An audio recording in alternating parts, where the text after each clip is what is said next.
హిందూ సత్ప్రియ బాంధవులారా, భగవద్భక్తులారా, హిందూ సనాతన ధర్మ శ్రేయోభిలాషులారా, మీకందరికీ నా హృదయపూర్వక నమస్కారములు. మనము నిన్నటి వరకు భగవద్గీత దైనందిన జీవితంలో, మన నిత్య జీవితంలో పగలు రాత్రులు మనము నిర్వర్తించేటువంటి దైనందిన జీవితంలో మనకు ఏ విధంగా సహాయకారిగా ఉంటుంది భగవద్గీత. భగవంతుడు, దేవాది దేవుడు, విష్ణువు, శ్రీకృష్ణ పరమాత్మ ఉపదేశించిన భగవద్గీత ఏ విధంగా ఉపకారిగా ఉంటుంది అనే విషయం గురించి తెలుసుకుంటున్నాము. ఆ క్రమంలో ఆరవ ఉపయోగము ప్రాపంచిక వైభవములచే గర్వము ఉదయించినప్పుడు అనే విషయం గురించి తెలుసుకుంటూ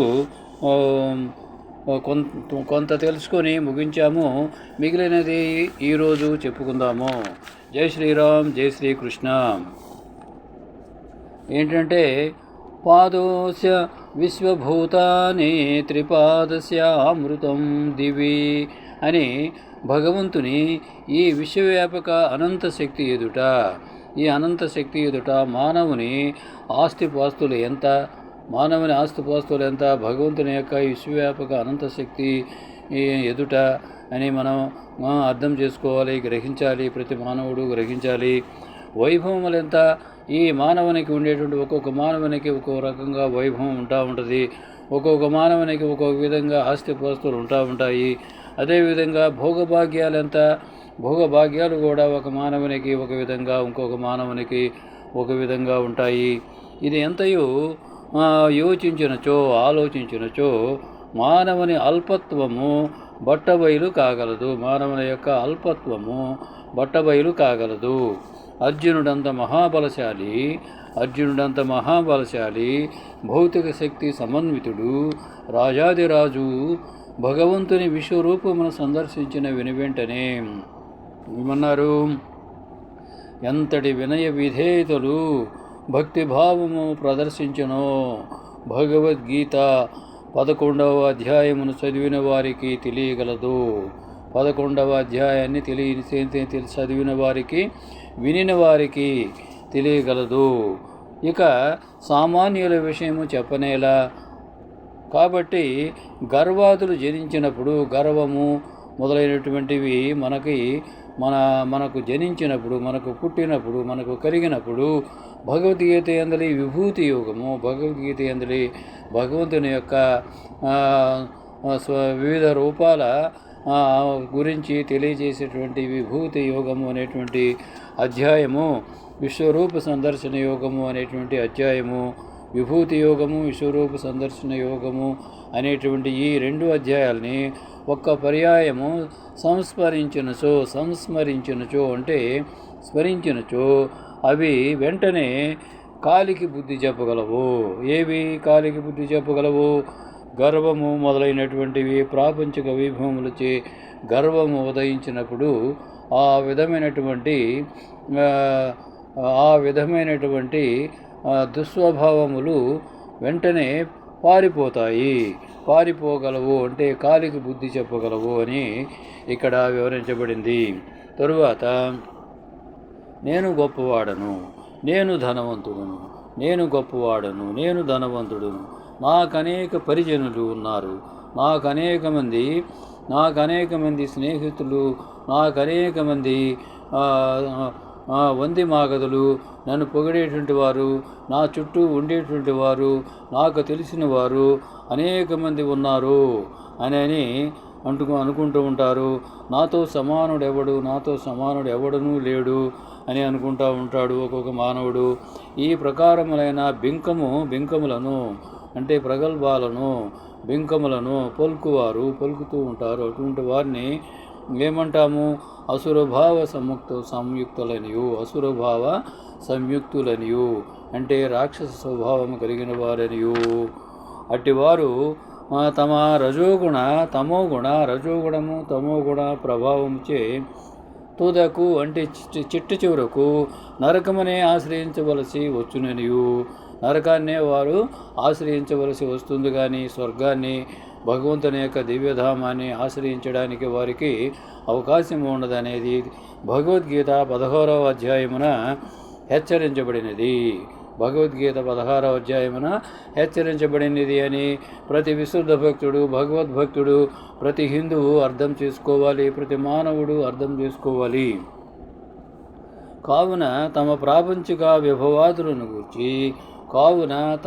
ప్రాపంచిక విభవాదులు అంటే వైభవములు, ఆస్తిపాస్తులు, అనేకమైనటువంటి ఆస్తిపాస్తులు, వైభవాలు, భోగభాగ్యాలు ఉన్నవి నాకు అనేటువంటి ప్రాపంచిక వైభవాలను గూర్చి గర్వించువారు భగవద్గీత 16వ అధ్యాయమును ఒక్క పర్యాయము తిరగవేసి బాగుపడుట మేలు అని మనం ఇక్కడ తెలుసుకోవాలి. అచట గల భగవంతుని అతి తీవ్రముకు హెచ్చరికను 16వ అధ్యాయంలో గల భగవంతుని యొక్క అతి తీవ్రమైనటువంటి హెచ్చరికను వినినచో ఎటువంటి వానికైనను పాపము ఎడల భయము అనేది ఏర్పడి గర్వము, అహంకారము మొదలైనటువంటివి దూరీకృతములు కాగలవు, దూరముగా పారిపోగలవు అని గ్రహించాలి. జై శ్రీరామ్, జై శ్రీకృష్ణ. మరియు చక్కగా విచారించినచో దృశ్య వస్తువులన్నయు అంటే మనకి కంటికి కనిపించేటువంటి వస్తువులన్నయు క్షరములని తేలగలదు. క్షరములు అంటే నశించునవి, మనకు కనిపించినప్పుడు బాగుగానే ఉంటాయి, వాటి పని అయిపోగానే అవి నశించిపోతూ ఉంటాయి. దృశ్య వస్తువులు యదృశ్యం తన్నస్యం అని చెప్పబడింది. అంటే కనిపించినది ఎంతయు నశించిపోగలదు అనే భగవద్గీతలో చెప్పబడినది. జాతస్య హి ధ్రువో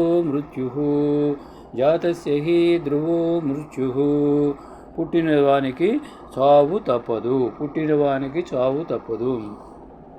అని భగవద్గీత వాక్యము భగవంతుని చేత చెప్పబడినది. పుట్టిన వానికి చావు తప్పదు. పుట్టిన మానవునికి ప్రతి ఒక్కరికి ఎటువంటి వైభోగములు, ఆస్తిపాస్తులు ఎటువంటివి ఉన్నా కానీ, ఎంతటి ధనమున్నా కానీ ఒకనాటికి సరిపోవలసినదే. అదేవిధంగా పుట్టిన ప్రతి జీవి 84 లక్షల జీవరాశులు మానవునితో సహా మిగిలిన 83 లక్షల జీవరాశులు కూడా పుట్టిన తరువాత అవి గిట్టక తప్పదు అనేది యథార్థమైన విషయము భగవద్గీతలో చెప్పబడినది. తరువాత అబ్రహ్మ భువనాలోకాః పునరావర్తినోర్జున అని 8వ అధ్యాయము 16వ శ్లోకములో చెప్పబడింది. ఏమంటే బ్రహ్మలోకము వరకు గల సమస్త లోకములను తిరిగి వచ్చడి స్వభావము కలవి. బ్రహ్మలోకము మిగిలినటువంటి లోకాలన్నీ కూడా అవి మానవుడు అంటే జీవాత్మ వెళితే మరలా తిరిగి వచ్చేటువంటి స్వభావం కలిగినవి ఆ లోకాలన్నీ కూడా. బ్రహ్మలోకము, స్వర్గలోకము, మిగిలిన లోకాలన్నీ కూడా భగవంతుని దివ్యధామము, భగవంతుని లోకము తప్ప మిగిలిన లోకాలన్నీ కూడా సూర్యలోకము, చంద్రలోకము, ఇంద్రలోకము అంటే స్వర్గలోకము, ఇవన్నీ కూడా వెళ్ళినటువంటి జీవి మరలా తిరిగి రాక తప్పదు. కానీ అంటే ఇక్కడ అనగా పుట్టుట గిట్టుట కలవి అయి ఉన్నవి. పుట్టుట గిట్టుట కలిగినటువంటివి ఆ లోకాలన్నీ. పరమాత్మ ఒక్కడే ఇక్కడ మనం గ్రహించాలి. పరమాత్మ విష్ణువు, కృష్ణుడు, రాముడు, అనంత రూపుడు, మాధవుడు, సర్వలోకరక్షకుడు, సర్వాంతర్యామి, సర్వలోకరక్షకుడు, సర్వసృష్టికర్త విష్ణువు, మహావిష్ణువు. ఆయన ఒక్కడే అక్షరుడు అంటే నశింపు లేనివాడు, శాశ్వతుడు అని అర్థము. జనన మరణములు లేనిది ఆ పరమాత్మ స్థితి ఒకటే.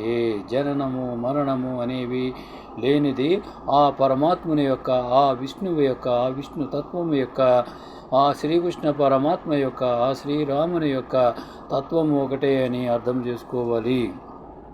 మాముపేత్యతో కౌంతేయ పునర్జన్మ న విద్యతే అని 8వ అధ్యాయము 16వ శ్లోకములో చెప్పబడింది. కాబట్టి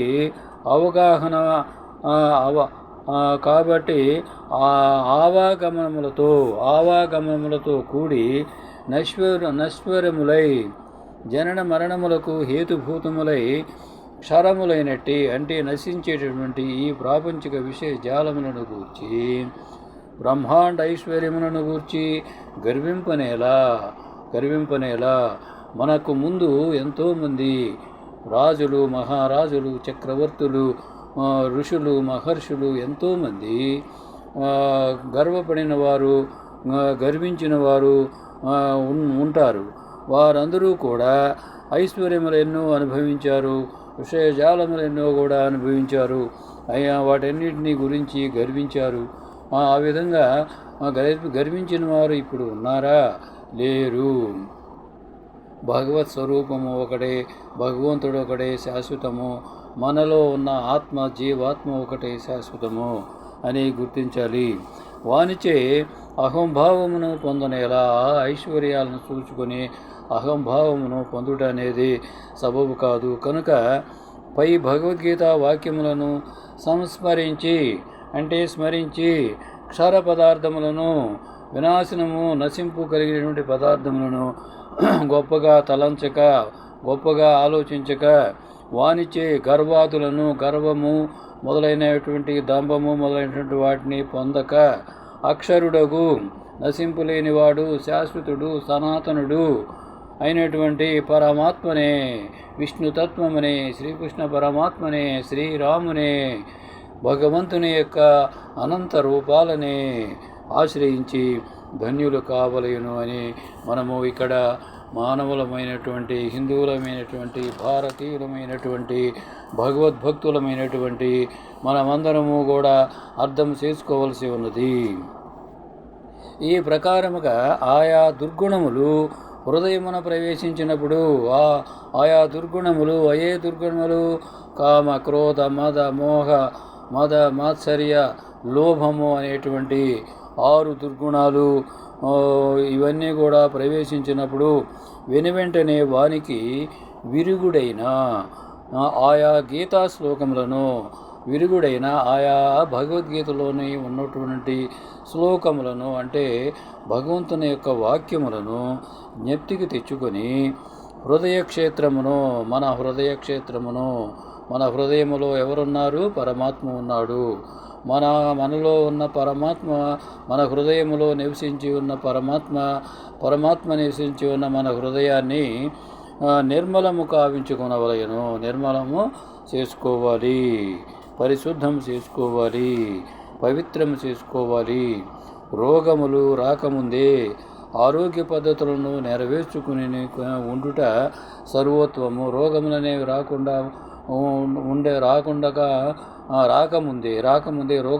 రాకముందే ఆరోగ్య పద్ధతులను నేర్చుకుని ఉండటం అనేది ఉత్తమము. రోగములు వచ్చిన వెనుక అయినను తక్షణమే రోగం వచ్చిన తర్వాత తక్షణమే ఆరోగ్య విధానాలని, వైద్య పద్ధతులను అమల్లో పెట్టుటయు మంచిదే కదా. అదేవిధంగా మనం ఇక్కడ పాటించాలి. కానీ ఏదియూ లేక, ఈ రెండిట్లో ఏదీ లేక ఊరక ఉండినచో, స్తబ్దతగా ఉండినచో, మందబుద్ధిగా ఉండినచో భవరోగము ముదిరి జీవుని అధపతనమునకు హేతుభూతము కాగలదు అని గ్రహించాలి. భగవద్గీత యందు ఎన్నో ఔషధములు తెలుపబడినవి. మనకు శరీరానికి రోగము వచ్చినప్పుడు ఎన్ని ఔషధాలు తయారు చేయబడి ఉన్నాయో, ఎన్ని ఔషధాలు ఉన్నాయో, ఆ విధంగా మనలో ఉన్నటువంటి దుర్గుణములను పారద్రోలి మన హృదయములో నివసించి ఉన్నటువంటి భగవంతుడు, మన హృదయములో పరమాత్మగా నివసించి ఉన్నటువంటి మన హృదయాన్ని, మన ఆత్మను పవిత్రము చేయడానికి భగవద్గీత యందు ఎన్నో ఔషధములు చెప్పబడినవి. దుర్గుణ నివారక పరికరములు వసంగబడినవి. భవరోగి వానిని సద్వినియోగపరుచుకొని భవబంధరహితుడై, నిర్మలాత్ముడై, నిరామయ స్వరూపుడై విలసిల్లాలని మనము గ్రహించాలి. అందరూ విలసిల్లాలి ఆ విధంగా అని కోరుకుందాము. జై శ్రీరామ్, జై శ్రీకృష్ణ.